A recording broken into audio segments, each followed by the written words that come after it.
Bienvenidos a Cruce de Palabras por Telesur. Soy Luis Hernández Navarro y hoy está con nosotros en el estudio el analista político Katu Arconada. Katu es vasco y boliviano, un gran conocedor de América Latina, donde ha escrito varios libros al respecto, y vamos a conversar con él precisamente sobre el golpe de Estado producido en Honduras como consecuencia de los comicios del pasado 26 de noviembre de 2017. Katu, muchas gracias por estar aquí hoy con nosotros. Hola Luis, gracias a ti y a Telesur por la invitación. Unas elecciones muy competidas, en donde tres candidatos disputan el triunfo, ¿no? Uno de ellos gana y otro arrebata. ¿Cómo explicarnos este proceso?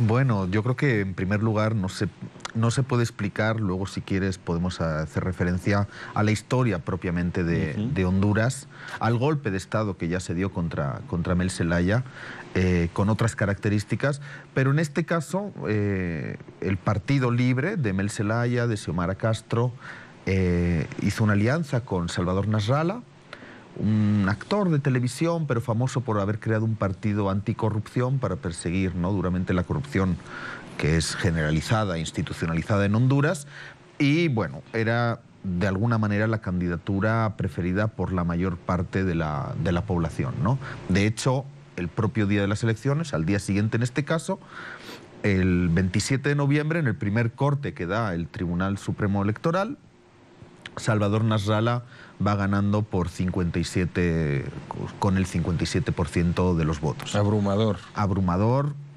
tendencia, yo creo que para cualquier analista, tendencia irreversible, y de repente, algo que os suena también en México, se cae el sistema. 1988, mexicano. Cuauhtémoc Cárdenas, candidato a la izquierda, se cae el sistema. Se cae el sistema, se dejan de retransmitir en torno a 5.000 actas, se calcula, y cuando el sistema vuelve, al día siguiente, Juan Orlando Hernández, el presidente de Honduras, cuya constitución, y por eso le dieron un golpe de Estado a Mel Zelaya, impide la reelección, pero en cualquier caso se había vuelto a presentar, Juan Orlando Hernández va por delante, ¿no? Y el 29 de noviembre, 2 días después, el Tribunal Electoral declara a Juan Orlando Hernández ganador de las elecciones, ¿no? Un truco electoral. Un truco electoral que además, bueno, lo primero ha permitido de alguna manera instalar la doctrina del shock en Honduras, se declara un toque de queda a partir del 1 de diciembre, comienzan las protestas, comienza la represión muy dura, hasta el momento son 34 personas asesinadas. 34 muertos. 34 muertos. Provocados por las fuerzas de seguridad en Honduras a partir de las protestas del 1 de diciembre. Y fíjate, el fraude ha sido de tal tamaño que incluso la OEA, que no seré yo quien la defienda y que tenemos experiencia en cómo ha actuado en el resto de América Latina, cómo ha legitimado golpes políticos y mediáticos contra los gobiernos progresistas, pero es tal y tan descarado el fraude que la propia OEA desde el inicio, junto con los observadores de la Unión Europea, por supuesto el resto de observadores también, declaran que hay una serie de irregularidades que cuanto menos necesita de volver a contar las actas en 3 provincias concretas de Honduras. Las irregularidades son mayores porque estadísticamente parece improbable que haya habido un aumento de la participación muy por encima de la media general, y además en las actas que se incorporan y se cargan al sistema más tarde, sobre todo en el último tercio del conteo. Y bueno, durante un mes se producen pues una serie de, 3 semanas, una serie de hechos, de revisiones, etcétera, etcétera, hasta que la OEA el 17 de diciembre presenta un informe donde declara que no puede certificar que el resultado sea el que asumen las autoridades nacionales. Sin embargo, a pesar de eso, Juan Orlando Hernández aparece como presidente. Sí, sin embargo, el Tribunal Supremo Electoral, con la mayoría de los jueces nombrado en este caso por el Partido Nacional de Juan Orlando Hernández, solamente había uno que ha mostrado sus discrepancias, nombrado, si no me equivoco, por el Partido Liberal. Juan Orlando Hernández es declarado presidente por el Tribunal Supremo y el próximo 27 de enero, si nada lo impide, tomará posesión para un segundo mandato en Honduras. O sea, un fraude electoral en forma. Un fraude electoral, sí, en toda regla. Un fraude electoral en toda regla, en el que parece que lo determinante, porque como digo, ¿no?, Salvador Nasralla iba por delante, muy por arriba en el primer corte, con un 57%, en principio una tendencia irreversible, se cae el sistema y el último tercio de las actas, sobre todo a partir del 70%, es donde en 3 provincias concretas de Honduras comienza a haber una participación, mientras que en el resto del país era del 55%, la media, comienza a haber una participación del 70%, es decir, urnas embarazadas. La gente comenzó a votar en ese último tercio que se cargaron, en 3 provincias muy concretas, que hacen que la balanza se desnivele a favor de los votos de Juan Orlando, ¿no? Han habido grandes protestas. En algún momento un sector de la policía se negó a reprimir a los manifestantes. ¿Por qué esas protestas, según tú, no pudieron evitar el fraude? Pues yo creo que efectivamente, ¿no?, en Honduras hay que sacar muchas conclusiones, ¿no? Aunque el fraude se consume, fíjate qué año electoral 2018 tan importante se viene en toda América Latina, especialmente yo creo que en México, ¿no?, donde podemos encontrar también muchas similitudes y muchas enseñanzas que extraer. Y pues efectivamente, aunque el pueblo se lanzó a las calles, aunque la policía incluso se negó a reprimir y acatar, ¿no?, esas órdenes represoras que les daban, hasta que les subieron el salario a los policías, hasta que Juan Orlando Hernández subió el salario y ahí desactivó también la protesta de los policías, pero yo creo que han faltado 2 cosas. Una, el control territorial sobre las mesas, porque el control informático sobre el sistema, que la propia OEA dice en su informe del 17 de diciembre, que el sistema ha sido vulnerado y ha habido una intromisión humana en el sistema y en el recuento digital de las actas, pero al no tener presencia en todo el territorio, al no tener todas las actas, al no tener la fuerza suficiente para contrastar las actas que fueron llegando, que la propia OEA también determina que hay una serie de papeletas de reciente impresión en las últimas actas que llegan. O sea, es decir, parece que el fraude es claro. Entonces, al no tener la fuerza suficiente, pero yo creo que también quizás al no tener un plan B, precisamente para la defensa del voto, una vez que llegan, y también yo creo que al no tener suficiente presión internacional, ¿no? ¿Qué intereses representa Juan Orlando Hernández y cuáles eran los planteamientos de Salvador Nasralla que forzaron a este otro sector a invalidar su triunfo en las urnas? Bueno, yo creo que Juan Orlando Hernández defiende el interés principalmente de una oligarquía ni siquiera nacional, transnacional, subordinada a los intereses en última instancia de los Estados Unidos. Honduras es prácticamente una colonia estadounidense. Hay un acuerdo... El portaaviones centroamericano, ya en los años 80, ¿no?, fue utilizado como plataforma para introducir a la contra la guerra contra el FSLN, ¿no?, y contra el sandinismo en Nicaragua. Estamos hablando de una posición geopolítica clave, una pista de aterrizaje de las más grandes de Centroamérica en la base aérea de Palmerola, que es base estadounidense también, por una serie de acuerdos que hay desde los años 50, como digo, por el que los Estados Unidos pueden utilizar cualquier aeropuerto y base militar hondureña para su propio beneficio. Hay una ligazón que yo creo que hay que explorar todavía mucho más con las rutas del narcotráfico. La droga que va desde Colombia hasta Estados Unidos pasa en una buena parte por las costas hondureñas. Hay, de hecho, algunos políticos juzgados por ese tráfico, ¿no?, por ese trasiego. Sin duda. Y es por eso que Juan Orlando Hernández viene a defender esos intereses, ¿no?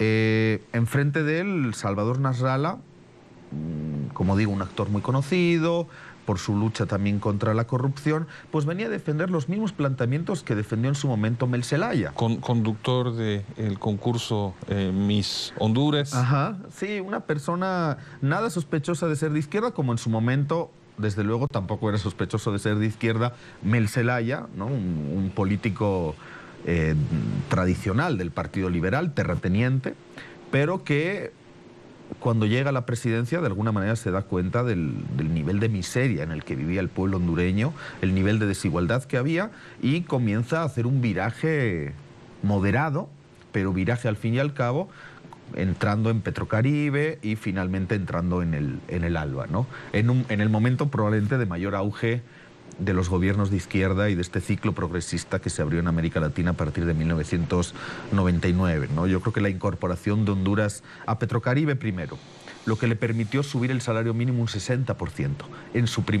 No fue en su primer año, o sea, en el primer año en el que entró, 2008, 2 años después de su toma de posesión, en el primer año en el que entra en Petrocaribe y se incorpora en el ALBA, ese mismo año sube el salario mínimo un 60%, ¿no?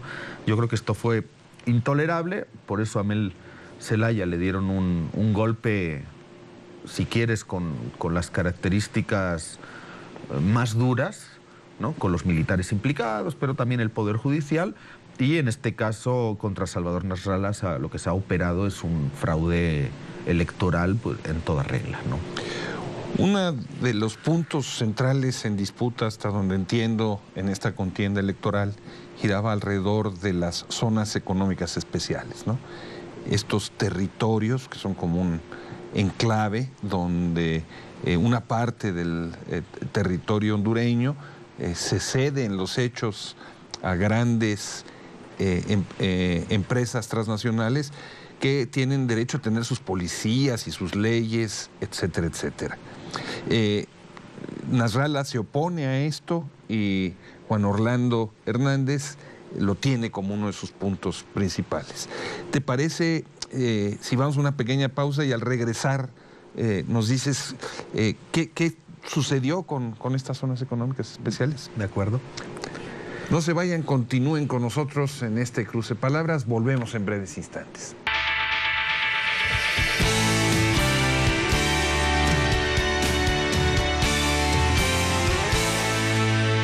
Estamos ya de vuelta en este cruce de palabras, conversando con el analista político Catu Arconada, integrante de la red de intelectuales y artistas en defensa de la humanidad, sobre el fraude electoral en Honduras.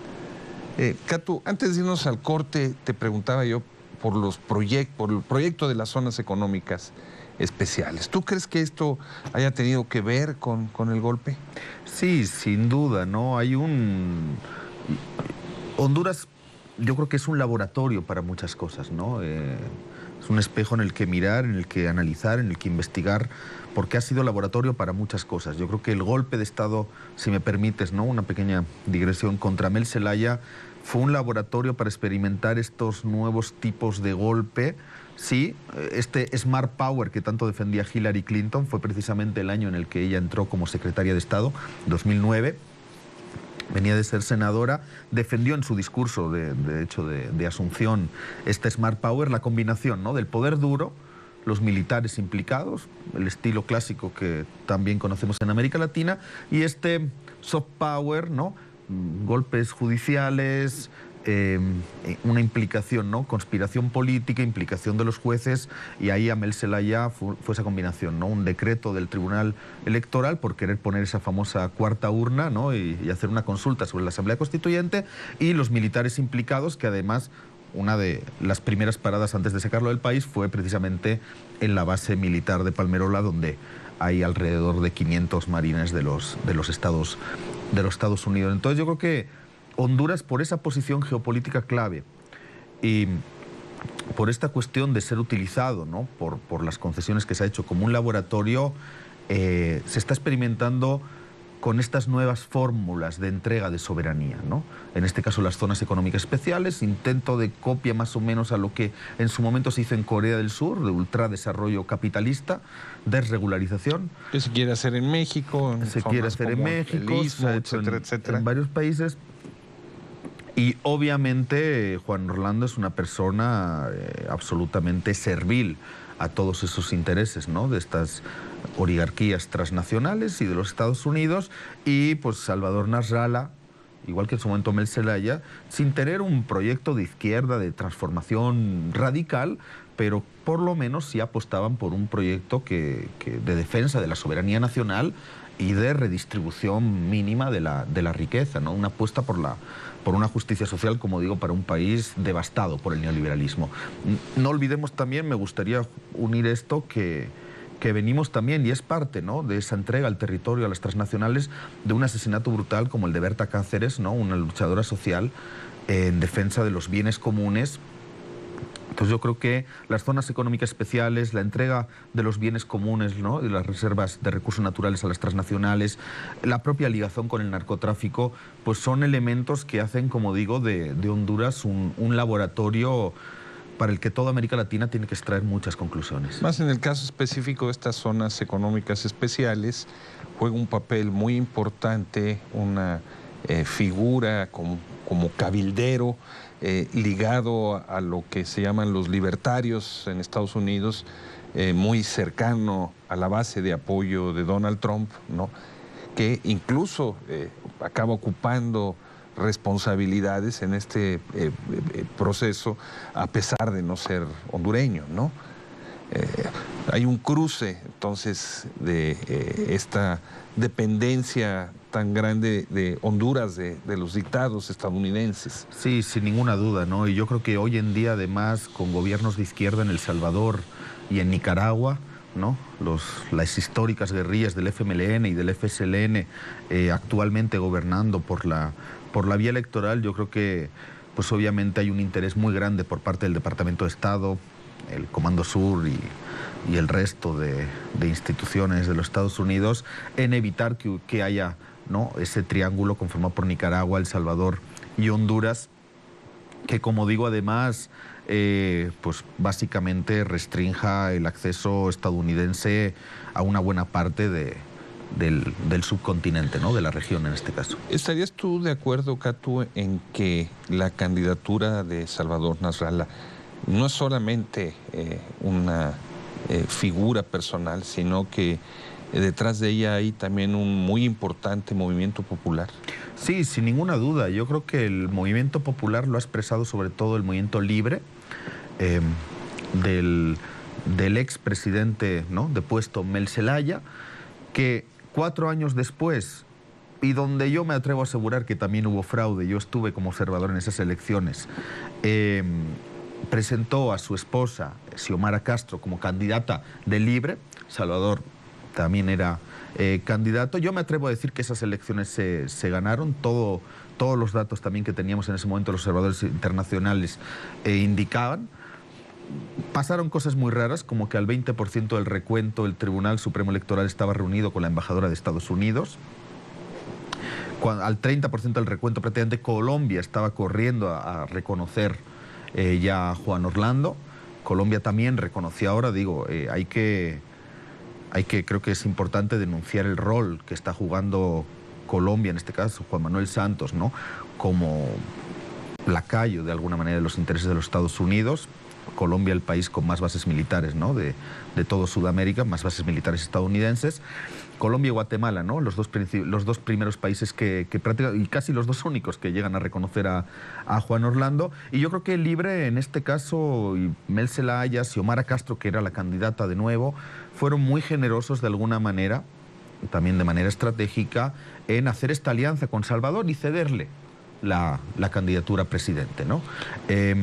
Entonces, obviamente, se puede decir que las bases de la alianza, en este caso, ¿no?, entre Libre y Nasrallah, eran claramente la mayor parte de las clases populares, de los sectores, de las mayorías sociales en Honduras. ¿Cómo te explicas que este escandaloso fraude, porque no fue insignificante ni no ruidoso, apenas haya sido cubierta internacionalmente por medios como Telesur, pero que las grandes cadenas televisivas le hayan hecho el vacío. Bueno, de nuevo yo creo que por los grandes intereses que hay detrás, ¿no? Y en este caso el dominio que ejerce Estados Unidos como tal sobre las grandes cadenas, sobre los mass media. De hecho, si no llega a ser por Telesur, estaban haciendo y no nos enteramos prácticamente del golpe de Estado contra Mel Zelaya, ¿no? Y tampoco de todo lo que transcurrió en esos meses después, durante el exilio de Mel, su vuelta a Honduras, etcétera, etcétera, etcétera, ¿no? Entonces, yo creo que de nuevo Honduras, Centroamérica en general es el gran olvidado, ¿no? Para la mayor parte de América Latina, en general se reciben, yo creo que tanto en México como en Sudamérica, muy pocas noticias, ¿no? sobre una Centroamérica tan diversa y donde están pasando tantas cosas. El propio asesinato de Berta Cáceres, ¿no? Tuvo muy poca repercusión, un poquito más en México, ¿no? Porque uno de los asesinos, al parecer, llegó hasta aquí, etcétera, etcétera. Pero y porque había un testigo un mexicano que participó en este programa de Amigos de la Tierra, si no me equivoco, de la organización Amigas de la Tierra. Entonces, es decir, yo creo que hay muy poca... El altavoz mediático se coloca en otras partes, ¿no? Fíjate de lo que estamos hablando, ¿no? Suceden cosas que...